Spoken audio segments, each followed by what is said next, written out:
Une sublime voiture rouge s'était arrêtée. Dolorès posa d'un pas léger, ses chaussures à talons, sur le sol. Elles dévoilèrent une robe dorée, dorée et argentée, avec des dorures tout le long de ses bras, et de longs gants noirs, qui atteignaient jusque ses épaules. Elle avait plusieurs bracelets à ses mains. Plusieurs bracelets. Elle avait plusieurs bracelets à ses mains, à la main droite et à la main gauche, plusieurs bracelets en cuir. Elle s'était installée à une table, et une femme était venue. Une femme était venue la voir, la voiture rouge était en train de repartir, des néons lumineux sur les portes, et les portes qui se fermaient. La jeune femme lui avait proposé une coupe de champagne, et elle l'avait prise. La jeune femme lui demandant ce qu'elle faisait là, ce qu'elle faisait dans ce gala de charité, Dolorès avait récupéré la coupe de champagne, avait bu, avait levé la tête, en lui disant qu'elle attendait quelqu'un, un homme d'affaires important. La femme qui repartait avec les 4 coupes qui restaient sur le plateau qu'elle portait, lui avait dit qu'elle avait vu un homme élégant, un gentleman, qui attendait au bar, avec un cocktail. Dolorès s'est levée, a pris la coupe qu'elle avait en main, et s'est assise à côté de lui. Silencieusement, l'homme lui a alors glissé des informations, une tablette juste à côté de sa main. Elle l'a récupérée. Sur la tablette, un cercle noir, un cercle rouge et un cercle blanc, avec des petites stries noires tout autour. Cette petite tablette émanait d'un bruit, un bruit silencieux, une sorte d'écho qu'on pouvait entendre encore et encore à répétition, sans que ce soit agaçant. Elle regardait les informations et sans se précipiter, y déposa sa clé USB pour pouvoir récupérer les informations compromettantes. Elle était assise à cette table et quand elle était partie, son chauffeur était revenu. Son chauffeur était revenu avec un vaisseau qui l'attendait et qui s'était déposé juste en face de la grande soirée caritative. Elle s'était installée et dans le vaisseau, il y avait Maevy qui l'attendait, rangeant son sabre aiguisé sur le côté et Caleb juste à côté d'elle. Elle récupérait les informations compromettantes et avait récupéré une boucle, voire même peut-être plusieurs. Maevy récupéra la tablette que Dolorès lui avait passée. Elle récupéra la tablette que Dolorès lui avait passée, écriva alors les codes. Elle écriva les codes, écriva les codes qu'il y avait, écriva les codes sources, et elle se mit à écrire tous ces codes les uns après les autres.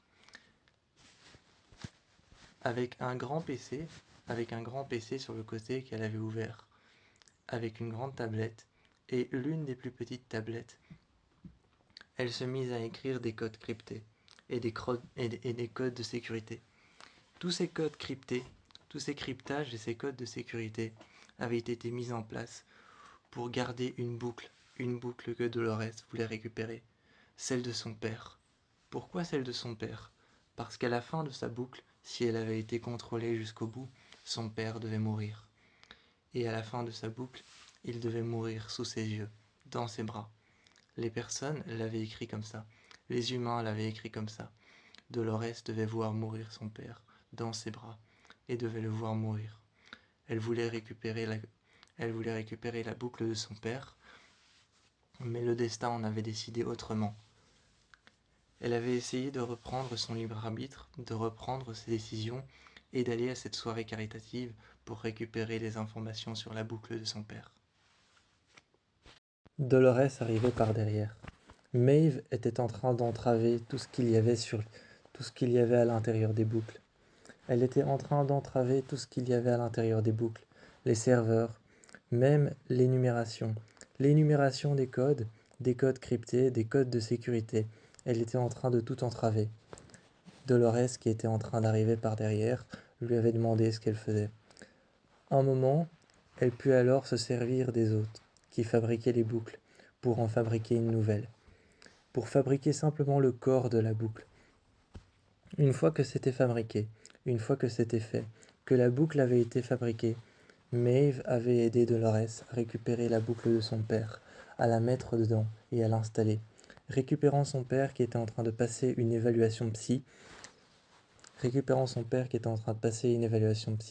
Maeve récupéra une arme sophistiquée, et n'hésita pas une seule seconde à tirer et à ouvrir le feu. Elle n'hésita pas une seule seconde à tirer et à ouvrir le feu, pendant que Dolores, juste derrière, récupérait son père, bras dessus, bras dessous, et était en train de partir avec lui. Elle était en train de partir avec lui, de récupérer son père. À la surface, il y avait un vaisseau qui les attendait. Il y avait les chevaux sur le côté, mais ils étaient tous blessés et montraient des signes que ce n'étaient pas des vrais chevaux. Ils avaient été fabriqués en laboratoire. Alors Dolores, méfiante, prit son père, bras dessus, bras dessous. Le vaisseau s'ouvrit, les portes s'ouvrirent. À l'intérieur, il n'y avait personne, ne serait-ce que des serveurs, et il avait donné la sphère à son père. Et juste une personne qui était à l'intérieur du vaisseau, Caleb, il avait donné la sphère au père de Dolores, lui avait demandé s'il pouvait se permettre d'ouvrir son visage, et il s'était permis d'ouvrir son visage juste quand le père de Dolores lui en avait donné l'autorisation. Ouvrant son visage, il déposa la sphère, et son visage s'était refermé.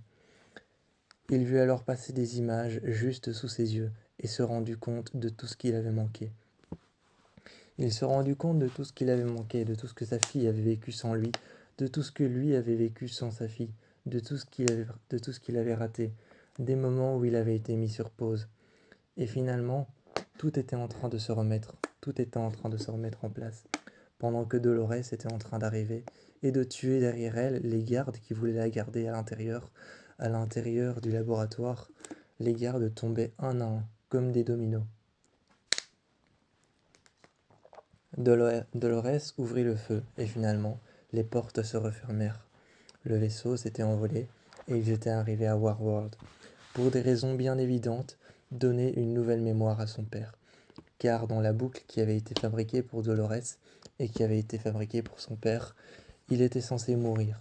Il n'était pas censé mourir simplement comme c'était prévu, comme Dolores l'avait imaginé, mourir d'une maladie pulmonaire, mais simplement mourir dans ses bras, et avoir été tué, après que toute sa famille soit morte, avoir été tué par des gardes d'assaut qui surveillent le parc. Et il était censé se retrouver au milieu de corps tenant son père, en plein milieu de l'église qui se trouvait juste au milieu du village où elle vivait. Elle devait se retrouver en plein milieu de corps, le corps de Clémentine, le corps de Maevie et de bien d'autres corps tenant son père. Et la garde devait partir et les laisser tous les deux là.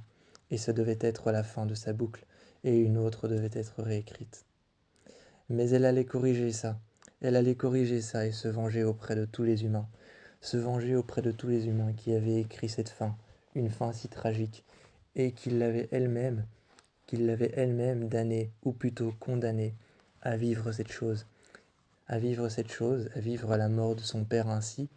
Elle avait maintenant trouvé un moyen de rompre le sort, ou plutôt de rompre la boucle.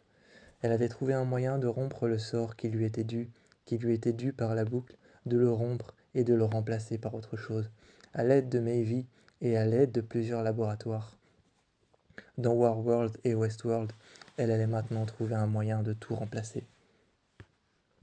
C'est ainsi qu'au laboratoire, Dolores s'était servie de toutes les technologies possibles pour pouvoir réécrire son destin. Elle avait réécrit son destin, avait réécrit une boucle temporale. Elle-même s'était enfermée dans une autre boucle, qui pouvait être écrite par les humains, mais celle-ci était écrite par elle-même. Elle avait le droit de faire ses propres choix, avait le droit de prendre ses propres décisions et de s'entourer des personnes qu'elle voulait. Son libre arbitre était de retour, son libre arbitre était de nouveau là. Mais ce n'était pas fini. Peut-être que maintenant elle avait réussi à se réécrire une boucle elle-même qui aurait pu être écrite par les humains. Mais les humains lui auraient donné un destin tragique, lui auraient donné un destin auquel elle n'était pas préparée, sur lequel elle n'avait même aucun contrôle. Alors, à se demander si c'était elle qui le faisait, si c'était vraiment dans sa nature de faire ce genre de choses. Elle est allée voir le créateur de la boucle qu'elle avait dans le parc, Elle est allée voir le créateur de la boucle qu'elle avait dans le parc. Celui-ci était en train de se lever de son lit. En pleine nuit, Dolores avait allumé tous les serveurs de la maison. Elle avait allumé tous les serveurs de la maison dans laquelle il se trouvait. Une maison technologique, équipée de serveurs de sécurité, et équipée de codes de sécurité pour pouvoir pénétrer à l'intérieur. Elle avait pénétré les codes et elle les avait déverrouillés. Elle avait déverrouillé les entrées d'accès, déverrouillé les codes et déverrouillé toute la maison. Une fois qu'elle était à l'intérieur, elle marchait dans les couloirs, se rendait compte que ce qu'elle faisait n'était peut-être pas très orthodoxe, mais la religion existait-elle vraiment quand le libre arbitre n'existait pas? Elle est arrivée juste devant le lit du créateur de sa boucle et a regardé toutes ses données. Assise sur un fauteuil dans le coin de la chambre, sur le côté, assise sur un fauteuil, elle était en train de, elle était en train de regarder sur une tablette, de tirer les données les plus importantes, de tirer les boucles les plus importantes, les échecs qu'il avait écrits, les boucles qu'il avait écrits. Et finalement, l'homme s'était réveillé, avait regardé la jeune femme, lui demandant qui elle était. Elle lui a dit qui je suis en estimant qui je suis en estimant qu'il pensait savoir, en estimant qu'il pensait qu'il allait savoir qui elle était. Il l'a regardée et il lui a dit moi, qui je suis. J'estime que vous devez peut-être le savoir, qui je suis, à votre avis. Et l'homme a commencé à la suivre en disant attendez, qui êtes-vous? Tu ne me reconnais pas? Juste au moment où elle s'est retournée. Juste au moment où elle s'est retournée, elle a lâché la tablette en disant tu ne me reconnais pas? C'est bien dommage, se mettant à genoux, récupérant la tablette, montrant toutes les ébauches ratées. Celle-ci me plaît bien, je l'avoue, et montrant la tablette, juste lui mettant la tablette entre les mains. Celle-ci me plaît bien. La deuxième aussi, je dois dire. Pourquoi tu t'es arrêté à celle-ci? Pourquoi tu en as fait une autre? Lui rendant la tablette, éteignant le système de sécurité de la maison. L'homme avait trébuché au bord de son lit et s'était fracturé les côtes. Il s'était fracturé les côtes, fracturé le crâne, et le sang coulait à flots au bord de son lit. Sa femme était toujours en train de dormir et n'avait pas été réveillée par l'incident, ni même par le bruit. Et Dolores était partie. Elle partait en marchant, et la femme venait juste de se réveiller, et de voir Dolores, une tablette à la main, qui s'était retournée juste quand la femme était arrivée à la fenêtre, verrouillant toute la maison.